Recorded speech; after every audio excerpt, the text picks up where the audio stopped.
এই প্রতিশ্রুতি থেকে আল্লাহ দোয়া কবুল করবেন, বান্দার কাছে সাড়া দিবেন, বান্দার প্রার্থনা মঞ্জুর করবেন। এই যে প্রতিশ্রুতি ওয়াদা, এই ওয়াদা থেকে কি কি কারণে, কোন কোন বিষয়ের কারণে একজন ব্যক্তি আল্লাহর ওয়াদা থেকে, আল্লাহর প্রতিশ্রুতি থেকে বঞ্চিত এবং মাহরুম হয়ে যাবে। আল্লাহ যে ওয়াদা করেছেন সারা দিবেন, কি কি বিষয়ের কারণে, কোন কোন বিষয়ের কারণে একজন ব্যক্তি আল্লাহর এই প্রতিশ্রুতি থেকে, আল্লাহর এই ওয়াদা থেকে মাহরুম, বঞ্চিত হয়ে যায়, এই বিষয়টি আলোচনা করব। হাদিস শরীফ এবং কোরআনে কারীম অনুসন্ধান করে উলামায়ে কেরাম কয়েকটি কারণ উল্লেখ করেছেন, যে কয়েকটি কারণে একজন ব্যক্তির মধ্যে থাকার কারণে আল্লাহর প্রতিশ্রুতি থেকে, দোয়া কবুলের আল্লাহ যে ওয়াদা করেছেন, এই ওয়াদা থেকে একজন ব্যক্তি মাহরুম হয়ে যাবে। এর মধ্যে সবচেয়ে বড় কারণ, অন্যতম একটি কারণ হলো বান্দা হারামের মধ্যে লিপ্ত থাকা। কিসের মধ্যে? হারামের মধ্যে লিপ্ত থাকা, হারাম ভক্ষণ করা, হারাম উপার্জিত পোশাক পরিধান করা, হারাম উপার্জিত পানীয় পান করা, হারাম উপার্জিত বিভিন্ন মাধ্যমে দিয়ে সে তার জীবিকা নির্বাহ করা। এক কথায় হারামের মধ্যে লিপ্ত। এ প্রসঙ্গে আল্লাহর নবী হাদিস শরীফের মধ্যে বলেছেন যে একজন ব্যক্তি হারামের মধ্যে লিপ্ত হয়ে আল্লাহর নিকট যত দোয়া করবে, যত মাধ্যম গ্রহণ করে আল্লাহর নিকট প্রার্থনা করবে, আল্লাহ হারামের মধ্যে লিপ্ত থাকার কারণে ওই ব্যক্তির দোয়া কবুল করবেন। শুধু দোয়া নয়, সকল ইবাদতই আল্লাহর কাছ থেকে, পুরস্কার থেকে বঞ্চিত হয়ে যাবে হারামের মধ্যে লিপ্ত থাকার কারণে। এজন্য সাআদ ইবনে আবি ওয়াক্কাস রাদিয়াল্লাহু তাআলা আনহু, যিনি রাসূল করিম সাল্লাল্লাহু আলাইহি ওয়াসাল্লামের সাহাবীদের মধ্যে যার পরিচয় ছিল মা'রুফুন বিইজাবাতিদ দাওয়া, যে সাআদ ইবনে আবি ওয়াক্কাস রাদিয়াল্লাহু তাআলা আনহু তিনি আল্লাহর নিকট যা দোয়া করতেন, যখনই আল্লাহর নিকট প্রার্থনা করতেন, আল্লাহর নিকট কোনো বিষয় চাইতেন, আল্লাহ তার দোয়া কবুল করে নিতেন। সুবহানাল্লাহ।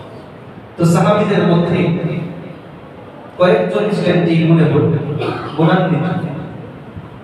এর মধ্যে সাআদ ইবনে আবি ওয়াক্কাস রাদিয়াল্লাহু তাআলা আনহু তিনি ছিলেন অন্যতম। তাকে একবার সাহাবায়ে কেরাম প্রশ্ন করলেন, কাইফা তুসতাজাবু দাওয়াতুকা মিন আসহাবি রাসূলিল্লাহ সাল্লাল্লাহু আলাইহি ওয়াসাল্লাম। আল্লাহ রাসূল সাল্লাল্লাহু আলাইহি ওয়াসাল্লামের অনেক সাহাবীদের মধ্যে আপনার দোয়া আল্লাহর দরবারে কবুল হয়, আপনি যা কিছু চান আল্লাহ আপনাকে তাই দিয়ে দেন। এই যে একটা গুণ, আপনি এই গুণে গুণান্বিত হলেন কিভাবে, এই মর্যাদাটা আপনি অর্জন করলেন কিভাবে? সাআদ ইবনে আবি ওয়াক্কাস রাদিয়াল্লাহু তাআলা আনহু তিনি একটা উত্তর দিয়েছেন যে আমি আল্লাহর কাছে যা চাই আল্লাহ আমাকে তাই দিয়ে দেন। সাহাবীদের মধ্যে আমি যখনই দোয়া করি আল্লাহ আমার দোয়া কবুল করেন, এই যে মর্যাদা আমি অর্জন করলাম, এর একমাত্র কারণ হলো আমি হারাম থেকে বেঁচে থাকি, হালালের ব্যাপারে যত্নবান। কেমন তিনি বলেন, মা রাফা'তু ইলা ফামি লুকমাতান, আমি যখন আমার মুখের মধ্যে একটা লুকমা তুলব, গ্রহণ করব, লুকমা আমি মুখের মধ্যে প্রবেশ করাবো, এর আগে আমি চিন্তা করলাম, কি চিন্তা করি? ইল্লা ওয়া আনা আলিমুন মিন আইনা মাজিউহা ওয়া মিন আইনা খারাজাত। আমি চিন্তা করে দেখি আমার এই লোকমাটা আমার কোন পদ্ধতিতে অর্জিত হয়েছে, হারাম পদ্ধতিতে না হারাম পন্থায়?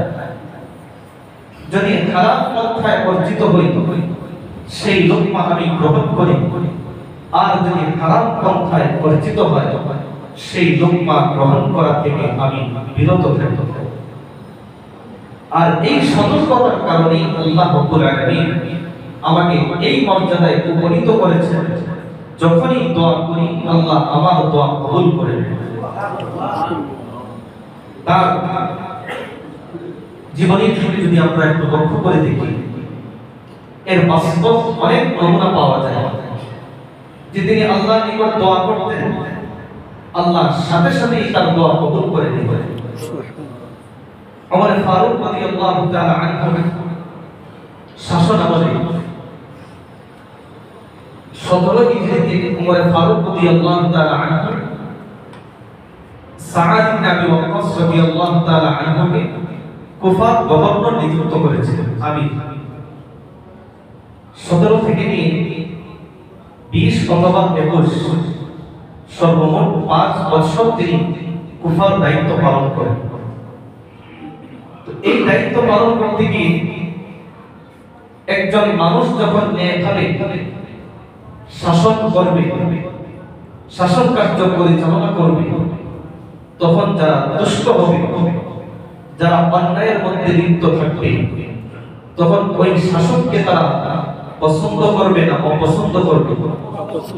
অপছন্দ করবে। এইরকম একদল লোক ওমর ফারুক রাদিয়াল্লাহু তাআলা আনহুর নিকট সাআদ ইবনে আবি ওয়াক্কাস রাদিয়াল্লাহু তাআলা আনহু সম্পর্কে অভিযোগ দায়ের করল।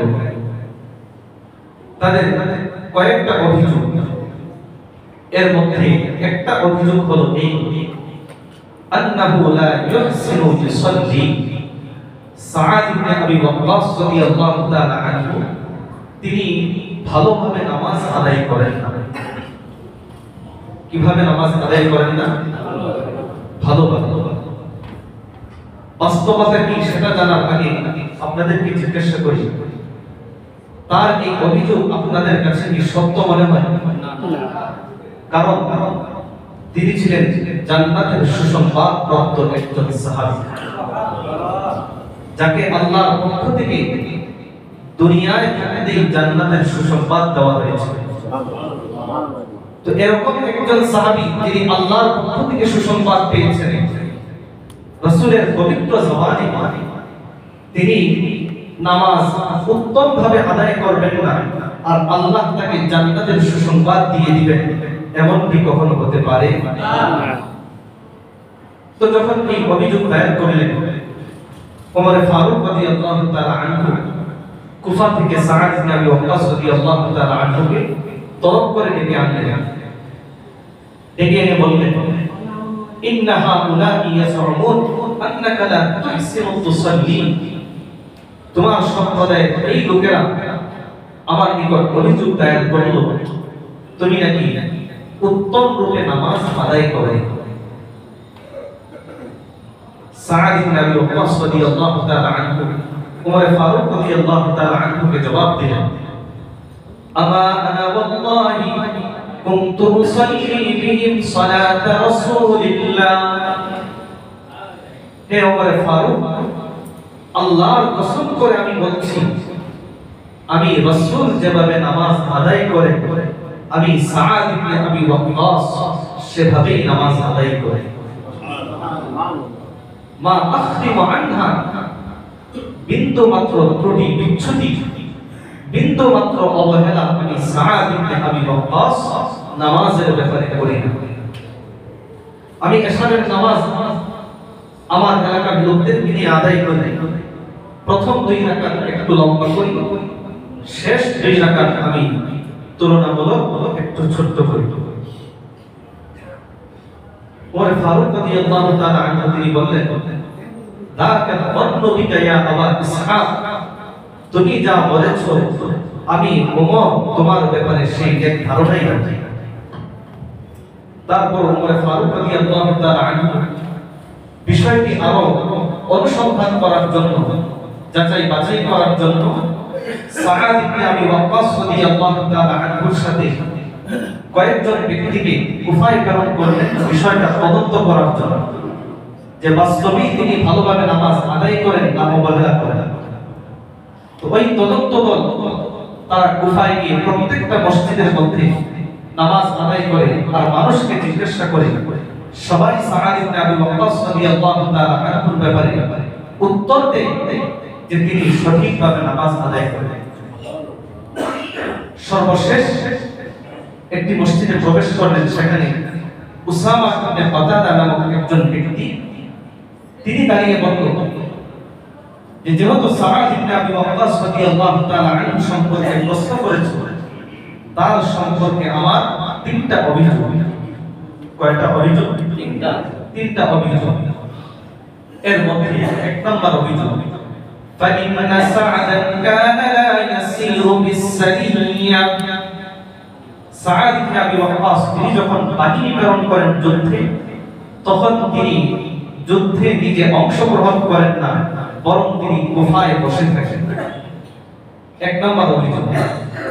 দুই নম্বর অভিযোগ, ওয়ালা ইয়াকসিমু বিস-সাবিয়্যা, এই সাআদ ইবনে আবি ওয়াক্কাস যুদ্ধের ময়দান থেকে যখন যোদ্ধারা মুজাহিদরা সম্পদ গনিমতের মাল হিসেবে আনেন, কাফেরদের কাছ থেকে যখন সম্পদগুলো আনেন, সাআদ ইবনে আবি ওয়াক্কাস তিনি ন্যায়সঙ্গতভাবে এই সম্পদগুলোকে বন্টন করেন।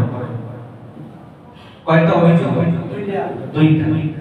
তিন নম্বর অভিযোগ, ওয়ালা ইয়াদিলু ফিল কাদিয়্যা, এই সাআদ ইবনে আবি ওয়াক্কাস তার সামনে যখন কোনো বিচার কার্য রাখা হয়, বিচার নিয়ে যাওয়া হয়, কোনো মামলা মোকদ্দমা পেশ করা হয়, সাআদ ইবনে আবি ওয়াক্কাস তিনি ন্যায়সঙ্গতভাবে বিচার করেন না, ন্যায়সঙ্গতভাবে বিচার করেন। এক নম্বর অভিযোগ, তিনি যুদ্ধে যান না।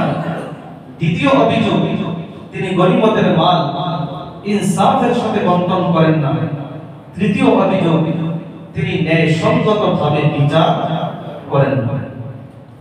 সাআদ ইবনে আবি ওয়াক্কাস তখন তিনি দাঁড়িয়ে বললেন, আমা ওয়াল্লাহি লা আদউওয়ান্নাল্লাহ বিফালা, এই যে উসামা ইবনে কাতাদা সে আমার বিরুদ্ধে তিনটি অভিযোগ করেছে, আমি তার তিনটা অভিযোগের পরিপ্রেক্ষিতে আল্লাহর কাছে তিনটা বদদুয়া তার ব্যাপারে দেব। কয়টা বদদুয়া? তিনটা বদদুয়া।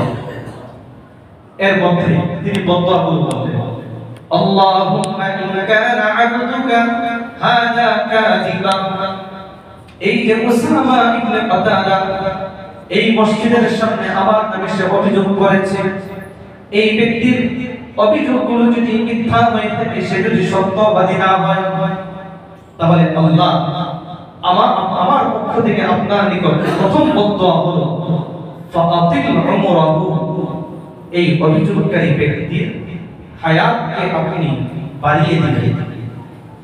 কি করবেন? হায়াতকে আপনি বাড়িয়ে দিবেন। দ্বিতীয় বদদুয়া, ওয়াতিল ফাতারাহু, এই ব্যক্তির দীর্ঘ হায়াতের মধ্যে যেন সে কষ্ট অনুভব করে, এই জন্য তার জীবনের মধ্যে আপনি অভাব বাড়িয়ে দিবেন, হায়াত বাড়িয়ে দিবেন। হায়াত বাড়ানোর পর সে যেন তার জীবনের কষ্ট পরিপূর্ণভাবে অনুভব করে, সেই জন্য তার জীবনের মধ্যে আপনি অভাব বাড়িয়ে দিবেন। কয়টা বদদুয়া? দুইটা। তিন নাম্বার বদদুয়া, ওয়াআদরিদুহু বিল ফিতান, তার জীবনের মধ্যে সব সময় আপনি পরীক্ষা লাগিয়ে রাখবেন, সব সময় আপনি তাকে পরীক্ষার সম্মুখীন করে রাখবেন।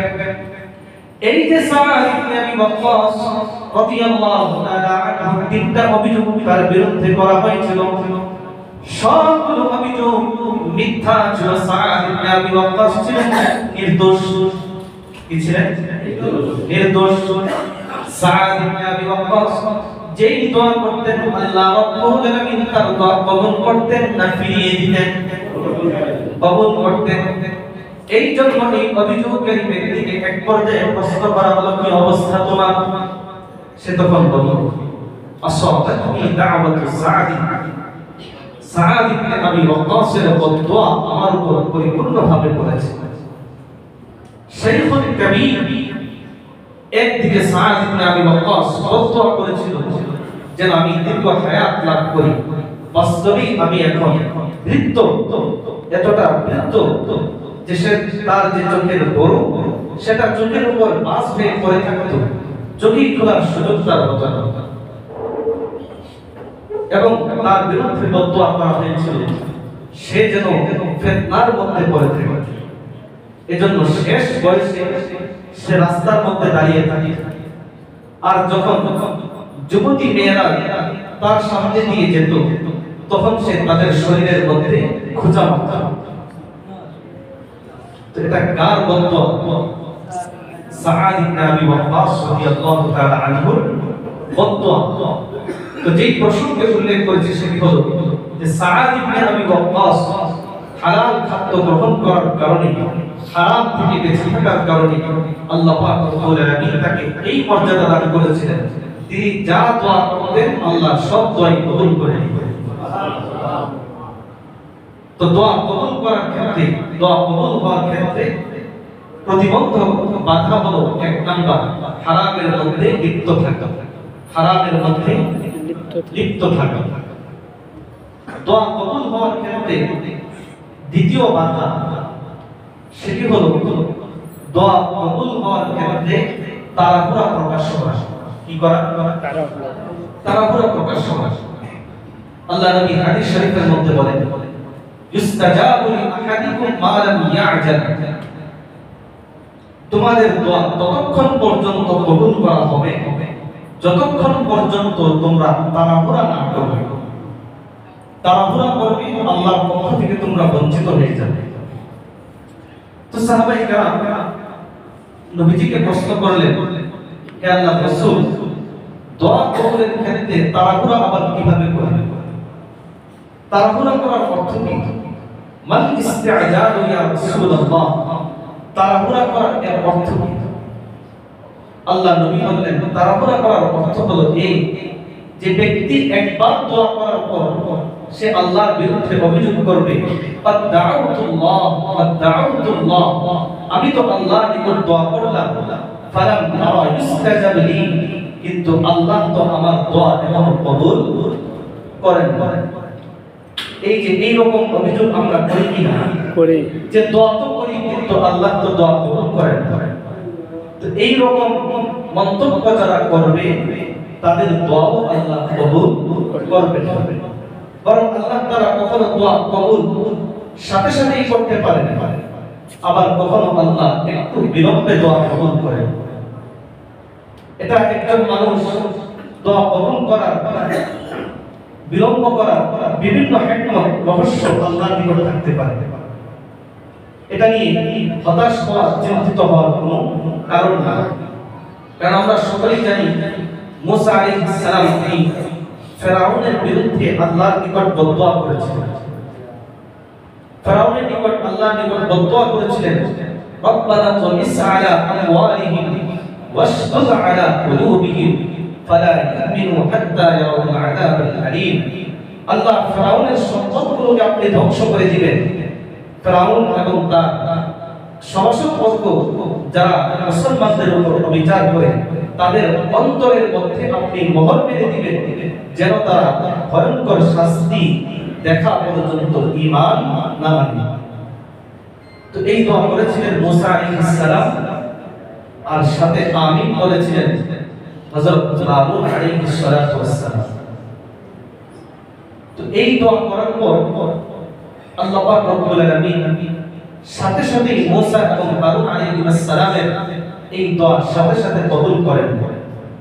বরং তাফসীরের কিতাবের মধ্যে এসেছে মুসা আলাইহিস সালাম আল্লাহর নিকট এই বদদোয়া করা আর আল্লাহ নদীর মধ্যে ফেরাউনকে ডুবিয়ে মারা, এই দুইটা বিষয়ের মধ্যে ব্যবধান ছিল 40 বছরের।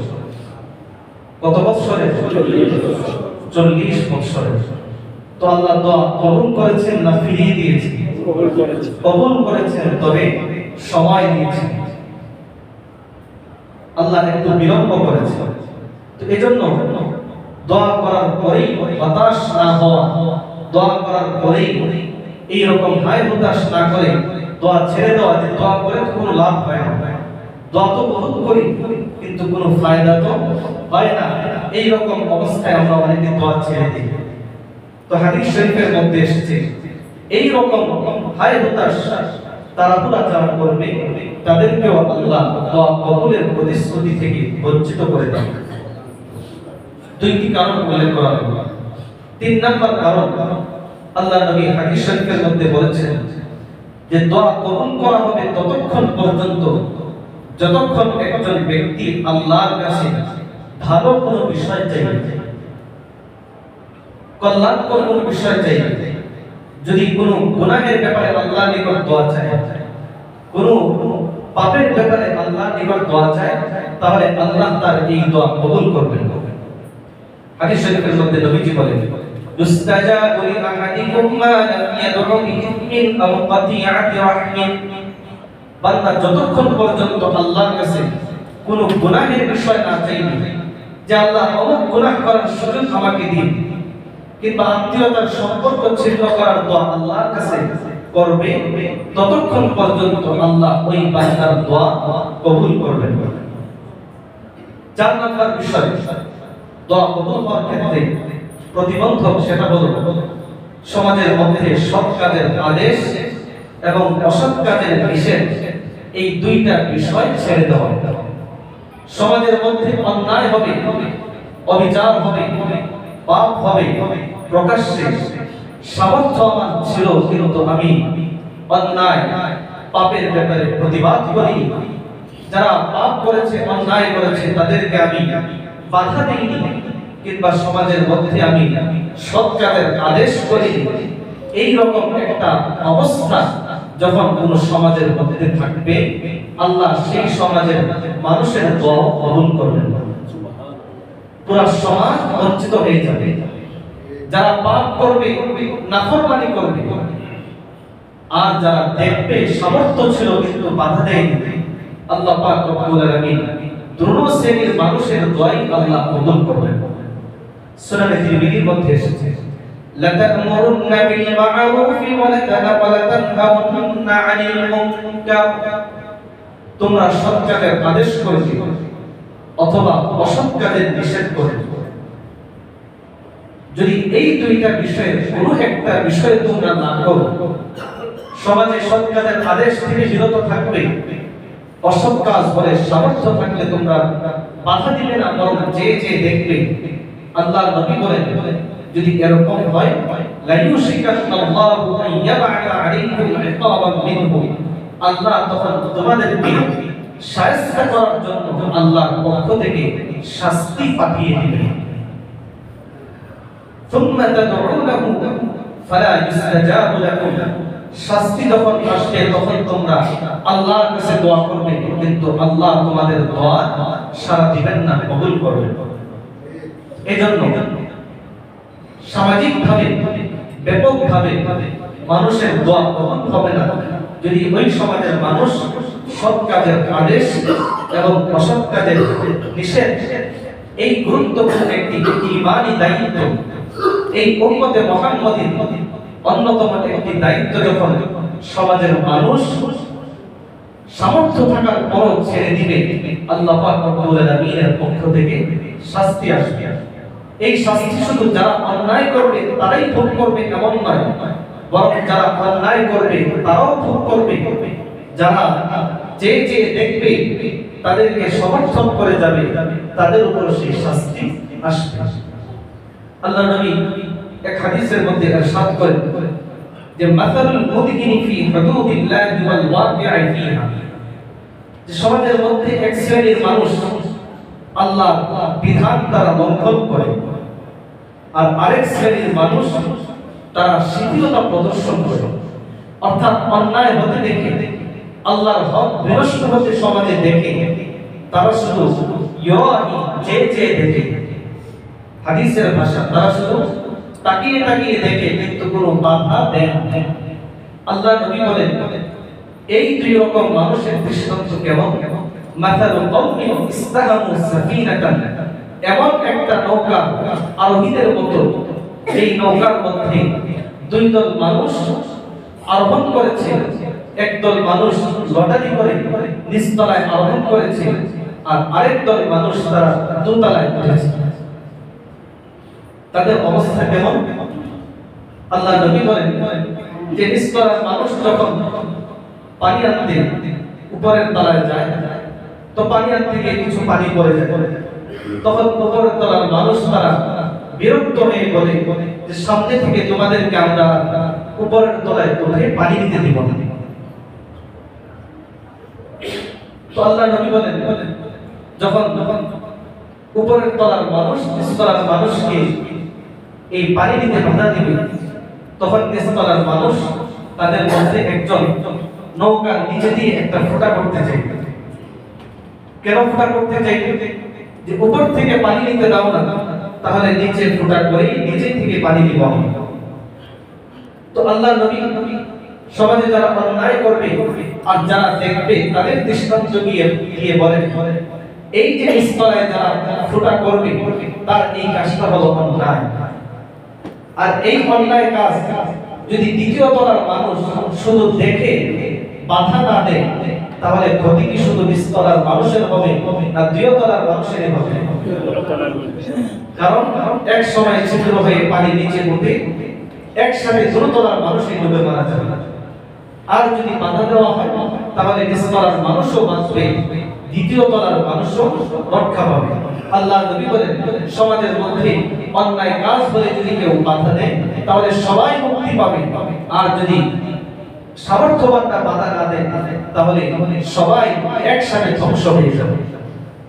এজন্য আল্লাহ নবী সাল্লাল্লাহু আলাইহি ওয়াসাল্লাম বলেছেন অন্যায় কাজ হলে বাধা দেওয়া, সৎ কাজের নির্দেশ করা। এই গুরুত্বপূর্ণ দায়িত্ব যদি সামাজিকভাবে ছেড়ে দেওয়া হয়, আল্লাহর পক্ষ থেকে আযাব আসবে, আল্লাহর কাছে প্রার্থনা করা হবে, কিন্তু আল্লাহ তাদেরকে এই শাস্তি থেকে মুক্তি এবং নাজাত দিবেন। এইগুলো দোয়া কবুল হওয়ার ক্ষেত্রে চারটি কারণ উল্লেখ করা হলো। পঞ্চম আরেকটা কারণ আল্লাহ নবী হাদিস শরীফের মধ্যে বলেছেন, সেটি হলো যে দোয়া করবে ঠিক, কিন্তু দোয়ার সময় আল্লাহর কাছে আল্লাহর ব্যাপারে তার পরিপূর্ণ বিশ্বাস, আস্থা যে আল্লাহ দোয়া কবুল করবেন, সাড়া দিবেন, এই ব্যাপারে তার পরিপূর্ণ বিশ্বাস এবং ঈমান থাকবে না। আল্লাহ নবী বলেন উদউল্লাহ ওয়া আনতুম মুকিনুনা বিল ইজাবা, তোমরা আল্লাহকে ডাকো, এমন ভাবে ডাকো যে আল্লাহ তোমাদের ডাকে সাড়া দিবেন, এই ব্যাপারে তোমাদের পরিপূর্ণ আস্থা এবং বিশ্বাস রয়েছে। আস্থা এবং বিশ্বাস রয়েছে। وَاعْلَمُوا أَنَّ اللَّهَ لَا يَسْتَجِيبُ دُعَاءً مِنْ قَلْبٍ غَافِلٍ لَاهٍ, যেই অন্তর উদাসীন থাকবে, গাফিল থাকবে, যেই অন্তরের মধ্যে আল্লাহর বিশ্বাস পরিপূর্ণভাবে থাকবে না, যেই ব্যক্তি দোয়া করবে ঠিক কিন্তু দোয়ার সময় তার অন্তর দোয়ার মধ্যে থাকবে না, আল্লাহ নবী বলেন ওই ব্যক্তির দোয়া আল্লাহ কখনো কবুল করবেন না। ওই ব্যক্তির দোয়া আল্লাহ কখনো কবুল করবেন না।